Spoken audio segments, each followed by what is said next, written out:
Sawadee Cup and welcome to another episode here for the Fight Principles podcast, where I'm breaking down learnings from martial arts, from martial artists, and how to apply them to real life. And this time around, I picked a martial artist that's very close and dear to my heart. He's still active-ish, not as active as before, of course, getting a bit older also, but I think if someone would throw him a cool fight idea, he's definitely going to be down for that. He's also trying to make a few fun things happening right now. More on this in a little bit. Today I'm talking about the man, the myth, the legend, and this is not an exaggeration in this case. I'm talking about the gunslinger himself, John Wayne Parr. And for those who don't know who John Wayne Parr is, stay tuned and be ready to be amazed. For those who do, I hope I can help just look at his achievements, his mindset, look into his mind a little bit to see what can we take away from his approach to martial arts. On a personal note, on one of my previous projects, as I'm based in Thailand, I own a website called my-thai.org, mythai.org, where I interviewed lots of fighters in written form back then. And John Wayne Parr was one of the first real big fighters that agreed to do an interview with me. So we'll be forever grateful to John Wayne Parr for doing this. Very, very thoughtful answer. So do check that out. It's been probably 6-7 years already since we had this interview. So it was fantastic. And that's why it's close to my heart to look into the mind of John Wayne Parr to see what can we learn from someone who just made it in the world of martial arts, where to fight his way through, and what can we take from this and apply to our own lives. So let's start. And to start, I want to ask the questions, or want to pose the question what happens when a foreigner embraces the heart of Muay Thai and eventually becomes a legend? Well, you get John Wayne Parr, right? John Wayne Parr isn't just another fighter, it's not just another Muay Thai fighter. He's from Australia, and he immersed himself in the Thai culture. He didn't just come here to fight, or he didn't just learn Muay Thai or train Muay Thai somewhere abroad. He moved to Thailand. He lived in the most Thai of Thai camps, not in any of the fancy gyms, and nothing against fancy gyms, but he didn't go to a all-inclusive, really nice gym. He went to a real Thai gym. Okay, like a backyard hardcore gym, and he ended up becoming one of the greatest foreign Muay Thai fighters ever. Now, one of the greatest Muay Thai fighters anyways, but for a foreigner to be embraced by Thai people, it's not that easy. And he made that happen. And he made it happen without social media or anything. So his relentless fighting spirit, his adaptability, and his just respect for the tradition of Muay Thai made him a real true ambassador and a very beloved figure of the sport. And that's why I wanted to look into what can we learn from John Wayne Parr. And I think in the beginning we should look a little bit into the journey, what did it take to become such a Muay Thai legend? And when we look at his early first steps as much as we can. So he's born in Queensland. I mean, nobody's perfect. It's just the guy who spent a little bit of time in New South Wales, so it's just banter.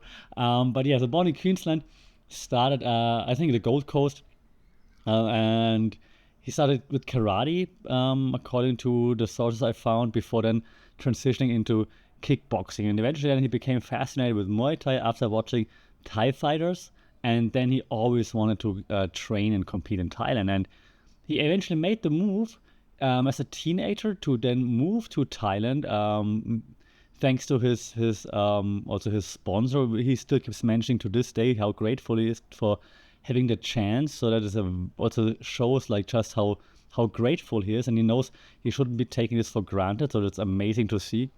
And he eventually trained in those Thai camps, as I mentioned in the intro, but he also trained with lots of Thai legends, such as Sak Mongkol or Sang Tien Noi, probably one of the more famous ones. If you're a Muay Thai fan, you know those names. But it's not the only ones. And he also fought living legends. His bouts with Yot Sang Lai, just insane. if you're really into Muay Thai or you're interested in it, watch John Wayne Parr, it's just insane.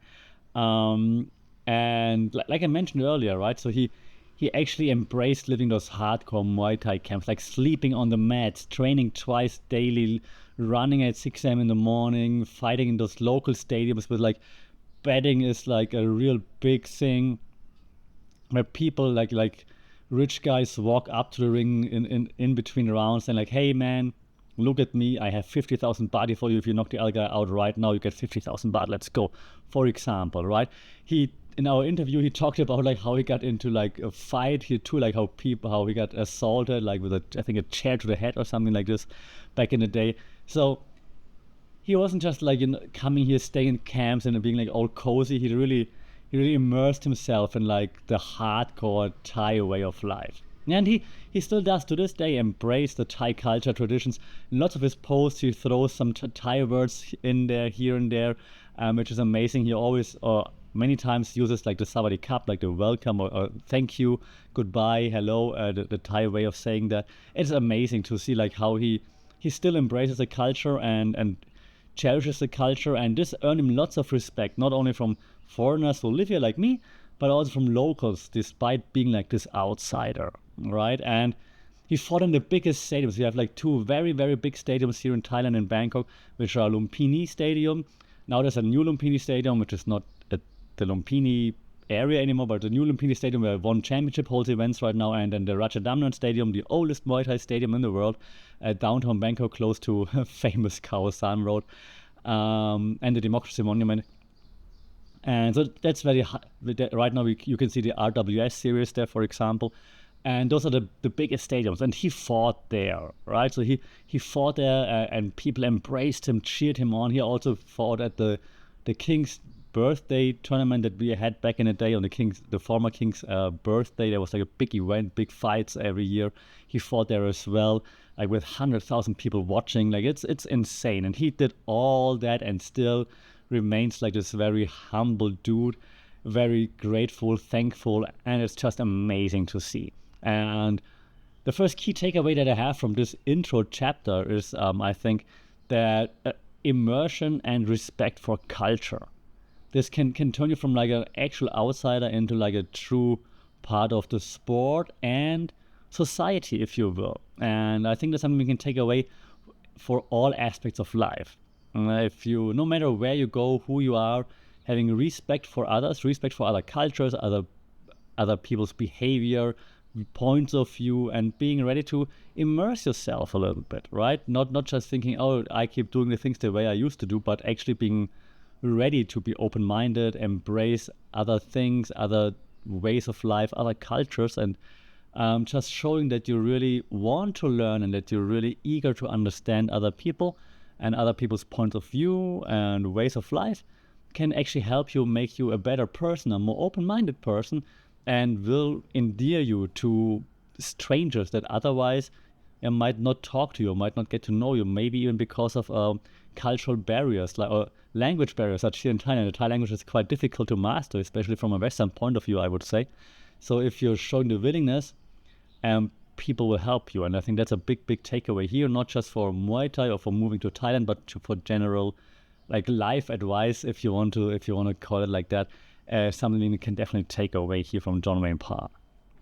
And if you move on, then actually look into like his fighting style and what you can take away from this, right? So his nickname, the Gunslinger, so kind of like reflects his aggressive style, knockout power, spinning elbows. We're throwing spinning shit now, of course we do, right? Nate Diaz approves or maybe disapproves. So that just shows what he's about. He wasn't just about like, walking backwards trying to survive. He actually said, okay, I know it's gonna hurt, I know you're gonna come forward, I'm gonna meet you right there, and I'm gonna give it my best to not just win or survive, but also entertain the crowd, which of course also the people loved watching him. And he very much tried to like mix the traditional Muay Thai style that he learned here, of course, as well, with lots of Western boxing styles, because he also had pro boxing bouts, as you might know. So that led to him being a bit more unpredictable. It's like, is he gonna go like now boxing style? Is he gonna switch it up with the Muay Thai style? Is he gonna like more like the technical Muay Thai, the technical Muay Thai style? Is he gonna brawl more? Is it just gonna like now throw kicks, for example, like going into a kick exchange with your son client? No, never do that. Yeah, so he developed this brawling yet technical approach, I wanna say. So if you look at his fights, like it doesn't, and I think he actually said it in a few interviews as well, it doesn't always look the most pretty, but it's still very technical and very thought through. So even like when it comes to brawls in interviews, he said like, yeah, it looks like a brawl, but I made the decision to make it a brawl. So I made the decision to now just throw down, for example. So it's brawling-ish, yet very technical. So that's kind of very interesting to take away, I believe. And in his fights here, I mean, he fought the biggest legends that were around in his time. He fought Buakao, he fought Yotsanglai, he fought Orono. Like, fights with Orono were just insane. So he proved himself on the highest stage possible and won like multiple titles like across like kickboxing, Muay Thai, and so on. And this led to him then becoming this very much respected ambassador of Muay Thai, but also combat sports in general, which then of course also helps to spread like the sport on a global stage. And it's not just a Muay Thai legend. Like right now, as I record this, it's UFC 312, I believe, in Sydney. And every time the UFC is in Sydney, when fighters get asked, like, I remember last year they had like stage, and they're like, it was Alex Volkanovski, I believe, and I don't know, some city kickboxing guys for sure.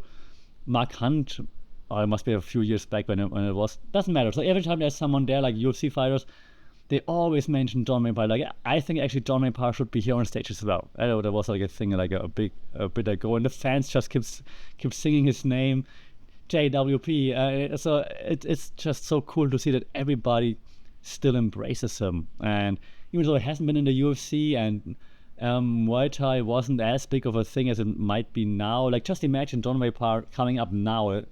John Wayne Parr being like 25 now, fighting for one championship would be amazing, for example. Yeah, so he still gets the love from everybody. Even right now, he's doing like some video content with all the staff. He just posted like pictures of like him and his son, who's now apparently very good at BJJ, with Craig Jones, with Alex Volkanovski, Patchy Mix, and so on. So it's just fantastic to see that, current stars are not forgetting who he is and acknowledging like that this guy paved the way for all of us. So this is just amazing to see. And I think a takeaway, like how he ended up to be this revered and to be like in this spot right now, just shows that his adaptability is really a key there. Like not only adapting to different cultures, but also to adapting to different martial arts styles. So he's mixing styles, Western boxing, Muay Thai, brawling, technical styles. So he adjusts those styles, mixing together, making it his own, so that in the end, there's like just a great unpredictable fighter. You don't really know what you're gonna get. And then throw in some spinning back kicks, of course, right? Or spinning elbow, but or spinning back kicks just for fun. So I think that's a great takeaway, that you have to be adaptable. You can't just relate on one thing. Let's say he says, I'm a good boxer, I just keep boxing. No, you can't. And we can take this for real life, right? If you're good at one thing, you cannot just rest on like, I'm good at X, I'm not gonna do anything else. You need to find other ways where you can improve, and even, of course, if you're good at one thing, you still gotta improve, but also don't forget other aspects of life. You should always aim for, improving not just one, but several areas, blend them together, and then this will form/shape who you actually are, right? So I think that's a, at least for me personally, like a very interesting, very good takeaway. Because sometimes it's easy to just focus on like, hey, I'm a good communicator, for example, I focus on that, or I'm good at hopefully kind of podcasting, I just focus on that. No, you gotta focus on other things as well, right? So I think that's something that we can all take away from John Wayne Parr. And this leads me then to the next segment that I prepared, because when you look at his mindset, and you know that I try to do this with all the fighters that I dissect here, not in person actually, but like just their mindsets, I try to look at their mind, right? And John Wayne Parr fought into his 40s. Like his last fight, he won championship against Edouard Folayang. Was it? I think it was his last fight, if I'm not mistaken. That just proved that passion and dedication can extend a fighter's career. Like, just because you're getting up there in age doesn't mean you have to stop, right? And he always emphasized, like, if you follow him on Instagram, you see that he emphasized like enjoying the process. He emphasized like, okay, it's brutal, it's hard, I have to cut weight right now, but oh my God, this is an amazing opportunity that I can be here. Oh, this is so cool that I'm able to do this. I wouldn't swap it for anything. And he also always mentions how he learns from losses. Okay, didn't go my way. Learned my lesson. Gonna apply this now for the next training camp, for the next fight. Gonna get better. Even if I'm getting older, I will still become a better fighter. And when he was injured, before his return to one championship, he also showed how important it is to focus on like intelligent training and injury prevention and so on. And I think that also shows that you have to adapt your training, because of course when he was here in Thailand, he trained like hardcore Thai style, let's go. But as you get older and you fight more and your body gets more tired and beat up and so on, you have to change your training a little bit, be more clever, more intelligent, focus more on injury prevention. So I think just showing like how that adjusting is important. You can't just stick to the one way you've been doing it all your life, and it doesn't work. And he also been an advocate for mental resilience. Teaching like fighters how to handle setbacks, for example, continue pushing forward. He has like this one kid who came to him like being a very overweight and not in shape at all, and he helped him to transform his life, his body. Right now he's a very vocal advocate for mental health, not just saying like look at mental health stuff, but actually sharing his own struggles. Like he just shared recently that he developed kind of like a tic, and that like then he shared that he had like a kind of like a panic attack / breakdown in public, and he shared like how people helped him and like how it's important to understand that and like to understand what to do, and then he's feeling better again. And so I think that just shows his mental toughness, not just running away from it, not hiding it, not like saying, hey, I used to be like this hardcore fighter. No, he's like, I'm a fighter, I have those problems too. And it's totally normal to have those problems, and you have to fight those, and you have to take them on the chin and move forward and do something about it. And it's just fantastic to see. So I think John Wayne Parr is a really inspirational figure in combat sports and in life, actually. And I think the takeaway from this is that longevity in fighting, in this case, is not about like physical ability. It's about mindset, recovery, continuous learning. And while I say those three buzzwords, you hopefully realize that doesn't just apply to fighting. That applies to everything in life, right? Your mindset matters. How do you approach things? How do you approach setbacks? Recovery. A mental recovery, for example. You cannot rock every single day, of course. Not every day can be awesome. So how do you recover? Have a rest day. What do you do? Be mindful about your rest days, for example. Yeah? And continuous learning. Learn new techniques, learn new training, forms of training or forms of recovery. Learn new things, read new books, learn a new language, learn a new skill, go bow hunting, axe throwing, painting, rewriting, anything. That makes you a better / happier person. So I think lots of inspiration to take here from the Gunslinger. And I've one more thing prepared, because I mean, I look at his legacy and his contribution to all things combat sports, Muay Thai, and right now it's the big Muay Thai weekend here in Thailand as I'm recording this. Like big Muay Thai, amazing Muay Thai festival, they call it, like in different parts of Thailand, also here in Bangkok. Lots of showcases of Muay Thai, Muay Baran, everywhere around the city. It's amazing to see. And so I have to talk about like John Wayne Parr's legacy and contribution to Muay Thai as well. And I think when we look at the global impact on the sport, of course, first he helped like make Muay Thai more popular in Australia, but also beyond, like just generally especially in the Western world, of course.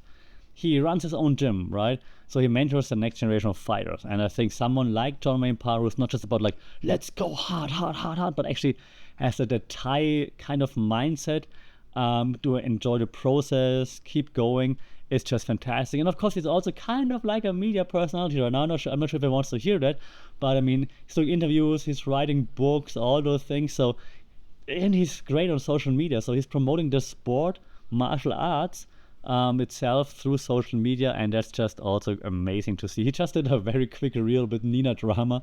I'm not sure if John knew who Nina Drama was, or if his son told him, hey dad, she's kind of cool, do a video with her. But it was kind of funny to see that. So he still keeps like spreading the word, spreading the love. It's just amazing to see. And I think when we look at his philosophy a little bit, we can say that, I mean, he embodies the warrior spirit, right?